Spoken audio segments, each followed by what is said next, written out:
Friends, welcome to the best coaching classes. आज हम cost accounting system के अंदर कॉस्ट ऑडिट एक नया चैप्टर स्टार्ट लेने जा रहे हैं। सबसे पहले हमें पता होना चाहिए ऑडिट क्या होता है। Audit means official examination. ये एक तरह से सिस्टमैटिक एग्जामिनेशन है हमारे फाइनेंशियल स्टेटमेंट्स की, रिकॉर्ड्स की, जिसमें हम प्रॉपरली अपने रिकॉर्ड्स को वेरीफाई करते हैं, चेक करते हैं और फाइंड आउट करते हैं कि कोई एरर्स तो नहीं है, ठीक है, और अगर हैं तो उनको ठीक करने के क्या मेजर्स यूज़ कर सकते हैं। तो एक तरह से कह सकते हैं कि cost audit is defined as a detailed checking of costing system, मतलब कॉस्टिंग सिस्टम की detail checking, techniques and accounts to verify their correctness. हमें अपने अकाउंट्स को वेरीफाई करना है ताकि उसकी करेक्टनेस चेक की जा सके, and to ensure adherence to the objective of cost accounting, और ये चेक किया जा सके कि हमारा कॉस्ट अकाउंटिंग का जो मेन ऑब्जेक्टिव था वो फुलफिल हो रहा है या नहीं हो रहा। नेक्स्ट आता है जी objectives of cost audit.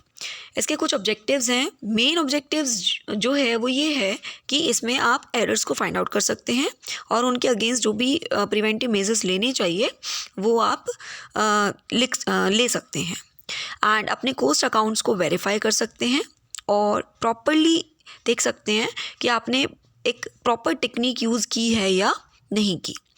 Ensure हो सकते हैं कि आपने जो प्लान लिया था वो प्रॉपरली था या नहीं, ठीक है। Last, knowing about the authenticity and sufficiency of cost accounting procedure.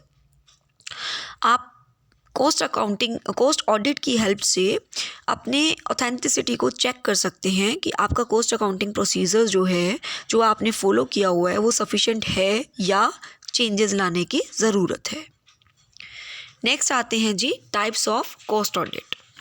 First आता है cost audit under statute. Statute का मीनिंग होता है अ लॉ और अ रूल, मीन्स नियम या कानून। सेंट्रल गवर्नमेंट जो है under section 233B of companies act 1956, जबकि अब कंपनीज एक्ट 2013 हो चुका है, इसमें सेंट्रल गवर्नमेंट ऑर्डर पास करती है कॉस्ट ऑडिट के लिए कुछ स्पेसिफिक कंपनीज को, जिन्हें एक अपना कॉस्ट अकाउंटिंग प्रॉपर मेंटेन करना पड़ता है और उन्हें ऑडिट करवाना ही पड़ता है। Next, cost audit on the behalf of customers. Sometimes क्या होता है कि हमें कस्टमर्स के बिहाफ पर कॉस्ट ऑडिट करवाना पड़ता है ताकि उन्हें एक नॉलेज दी जा सके about the purchase price of goods purchased by him. Cost audit to assist management. The management can also opt the cost auditor to make available accurate, relevant and prompt information. Management अपनी मर्जी से भी अपना cost audit करवा सकता है bye auditor. Fourth one, cost audit on behalf of government. अगर government ने एक कॉस्ट ऑडिटर अपॉइंट कर दिया ताकि एक चेक किया जा सके आपके सारे अकाउंट्स को, तो वो कॉस्ट ऑडिट गवर्नमेंट के बिहाफ पे भी करवाई जा सकती है। Last, cost audit on the behalf of trade association. Sometimes a trade association में appoint a cost auditor to conduct cost audit ताकि एक फिक्स मिनिमम प्राइस जो है वो सेट किया जा सके, ठीक है, और ये जाना जा सके कि आपकी अर्निंग कैपेसिटी कितनी है। इसलिए ट्रेड एसोसिएशंस भी कॉस्ट ऑडिट करवाती हैं।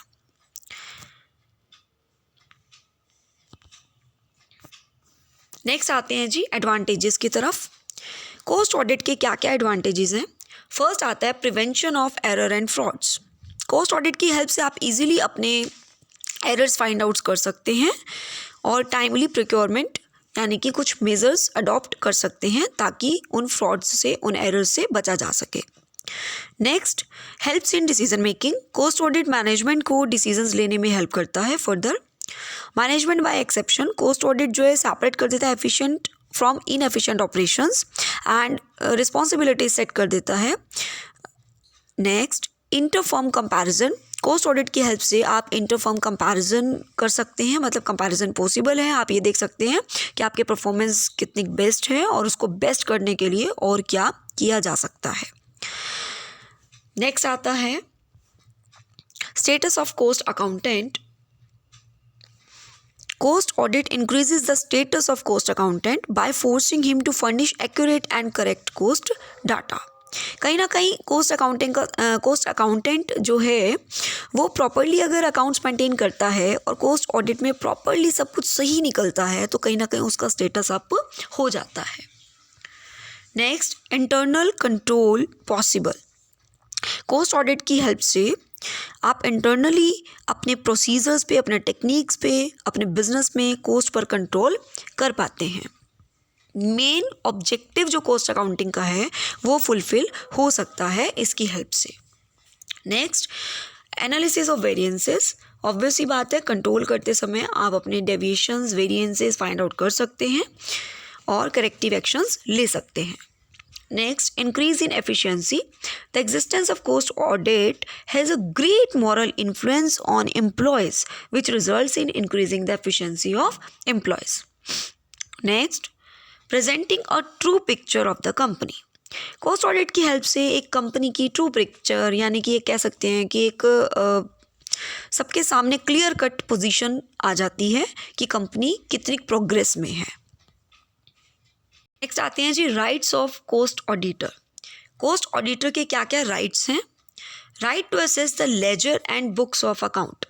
कोस्ट ऑडिटर के पास पूरा राइट होता है कि वो लेजर और बुक्स को असेस कर सकता है. Next, right to get necessary information. जो उसे रिक्वायरमेंट होगी इन्फॉर्मेशन की वो उसके पास पूरा राइट है कि वो उस इन्फॉर्मेशन को गेन कर सकता है, कुछ भी क्वेश्चन पूछ सकता है अथॉरिटीज से. He has right to get explanation from the authorities. Authority से कुछ भी एक्सप्लेनेशन वो डिमांड कर सकता है. He has a right to get full cooperation from the company. उसके पास पूरा राइट है कि उसे कंपनी से कॉपरेशन मिले, मतलब जो भी उसे कुछ भी इंफॉर्मेशन चाहिए वो कंपनी वालों को उन्हें देनी पड़ेगी. Right to ask the officers to make necessary alteration. अगर ज़रूरत पड़े तो कुछ ऑल्ट्रेशंस भी करवा सकता है. नेक्स्ट आते हैं duties and responsibilities of cost auditor की तरफ. He is liable to the company if he does not perform his duty properly. अगर उसने अपनी ड्यूटीज़ को प्रॉपरली परफॉर्म नहीं किया तो उसकी लायबिलिटी बन जाती है कंपनी की तरफ. Next, he is liable to the third parties who might have been mislead. मतलब उसके थ्रू अगर किसी को मिसलीड किया जाएगा तो उसकी पूरी एक तरह से कह सकते हैं रिस्पॉन्सिबिलिटी बन जाएगी उसकी तरफ. Next, he should not disclose any confidential information. यहाँ पे इन्फॉर्मेशन है जी, ठीक कर लेना. उसकी पूरी रिस्पॉन्सिबिलिटी बनती है कि वो एक कंपनी की कॉन्फिडेंशियल इन्फॉर्मेशन को डिस्क्लोज ना करे. He should maintain all his document as evidence. उसे सारे डॉक्यूमेंट्स को मेंटेन करना चाहिए ताकि वो एज एन एविडेंस यूज़ किए जा सके. यहाँ पर भी मेंटेन की स्पेलिंग ठीक कर लीजिएगा. Next, he is responsible to answer any query required by central government on the report submitted by him. जो भी रिपोर्ट एक ऑडिटर सबमिट कराएगा उसके लिए वो खुद लायबल होगा अगर सेंट्रल गवर्नमेंट कुछ भी क्वेश्चन अगर उसमें से क्वेरी अराइज करती है तो. नेक्स्ट आता है जी cost audit report. Under section 233 of B of companies act, cost auditor makes his report to the central government. Cost auditor को जो अपनी रिपोर्ट है वो सेंट्रल गवर्नमेंट को डिपॉजिट करानी होती है. A copy of it should be forwarded to the board of director of the company. उसकी एक कॉपी बोर्ड ऑफ डायरेक्टर्स की तरफ भिजवानी होती है. If there is any reservation or qualification in the report, the company is required to furnish the central government with full information and explanation within 30 days. 30 दिन के अंदर उन्हें कोई भी चेंजेस, कोई भी रिजर्वेशन जो है अगर रिपोर्ट में चाहिए वो उन्हें फर्निश करवाने होते हैं. Next, cost audit report is to be submitted duly signed by the cost auditor. Cost auditor को प्रॉपरली सिग्नेचर्स के साथ वो रिपोर्ट जो है सबमिट करवानी होती है. Next, classification of cost reports. First आता है on the basis of forms. इसके अंडर फर्स्ट आता है descriptive report. Descriptive means detail. ऐसी रिपोर्ट जिसमें पूरी डिटेल हो. Tables and graphs are not generally used in these reports. इन रिपोर्ट्स में टेबल और ग्राफ्स नहीं यूज होते. प्रॉपर डिस्क्रिप्शन मेन जो इस पे फोकस होता है प्रॉपर डिस्क्रिप्शन पे, ठीक है। और ये जो रिपोर्ट्स हैं वो लेस इफेक्टिव हैं as compare to tabular reports, because table graphs की अगर हेल्प से अगर आप कोई भी रिपोर्ट बनाते हैं तो वो ज़्यादा इफेक्टिव होती है। नेक्स्ट, टैबुलर रिपोर्ट्स मीन्स ज़्यादा से ज़्यादा टेबल और ग्राफ्स की हेल्प ली जाती है इसमें। नेक्स्ट, और ये कंपैरेटिव स्टेटमेंट्स पे ये ज़्यादा यूज़ होता है। नेक्स्ट आता है जी ग्राफिकल रिपोर्ट, ज़्यादा ग्राफ्स और डायग्राम्स का यूज़ हो ताकि एक रिपोर्ट को अट्रैक्टिव और इंटरेस्टिंग बनाया जा सके। नेक्स्ट आता है on the basis of frequency. First आती है regular reports. Regular means periodic interval के अकॉर्डिंग, चाहे आप मंथली दे रहे हैं, वीकली दे रहे हैं, जैसा भी आपको, डेली हो सकती है, क्वार्टरली हो सकती है, एज़ पर द रिक्वायरमेंट। जो रेगुलर रिपोर्ट्स होंगी उसमें मंथली, डेली, वीकली या फिर क्वार्टरली होंगी। नेक्स्ट, स्पेशल रिपोर्ट्स, कुछ ऐसी स्पेशल रिपोर्ट्स जो कुछ मैनेजरियल प्रॉब्लम से रिलेटेड होती हैं, कुछ स्पेसिफिक टॉपिक को लेकर जब एक रिपोर्ट प्रिपेयर की जाती है वो स्पेशल रिपोर्ट्स होंगी। Next, on the basis of managerial level, top level management report, middle level and lower level. जब टॉप लेवल मैनेजर जो हैं remain very busy in the various organisational activities, जो हमारे टॉप लेवल मैनेजर होते हैं वो बहुत सारी ऑर्गेनाइजेशनल एक्टिविटीज़ में बिजी होते हैं।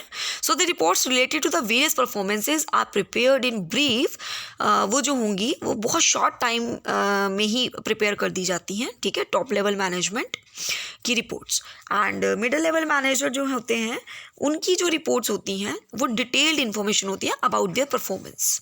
एंड लोअर लेवल में एक तरह से आप कह सकते हैं कि ये रिपोर्ट्स जो हैं प्रिपेयर की जाती हैं लोअर लेवल मैनेजर के through, and every minute detail इसमें जो है वो फिल की जाती है। नेक्स्ट आता है requisites of an ideal report. एक रिपोर्ट कैसी होनी चाहिए? रिपोर्ट में प्रॉपर टाइटल होना चाहिए, शॉर्ट एंड ब्रीफ हो, डिटेल भी हो बट ब्रीफ में हो। नेक्स्ट, पीरियड जो है उसमें प्रॉपरली मेंशन होना चाहिए कि किस पीरियड से लेकर कितने टाइम तक की एक तरह से रिपोर्ट आपको दी गई है या एक प्रिपेयर की जा रही है। एक्यूरेसी, एक्यूरेट होनी चाहिए, report must contain accurate information.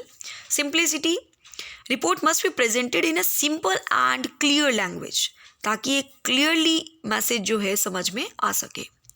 Next, timing, the report must be prompt soon after occurrence of an event. जैसे एक इवेंट अकर हो जाता है उसके कुछ समय बाद ही जो है रिपोर्ट प्रिपेयर हो जानी चाहिए, ताकि एक टाइमिंग को भी पूरा ध्यान में रखा जा सके। Next, use of graphs, charts and diagrams. आपको पता है अगर आप ग्राफ, चार्ट और डायग्राम यूज़ करते हैं तो वो अट्रैक्टिव हो जाती है और ईजिली समझ में आ जाती है। नेक्स्ट, प्रॉपर रिमार्क्स दिए होने चाहिए, ठीक है। आई होप आपको आज की वीडियो समझ आई, पसंद आई। अगर पसंद आई प्लीज़ लाइक कीजिए, शेयर कीजिए, चैनल सब्सक्राइब कर लें, साथ ही साथ बेल आइकन क्लिक कर लें ताकि आने वाले वीडियोज़ के अपडेट्स आपको मिलते रहें। Thank you and have a nice day.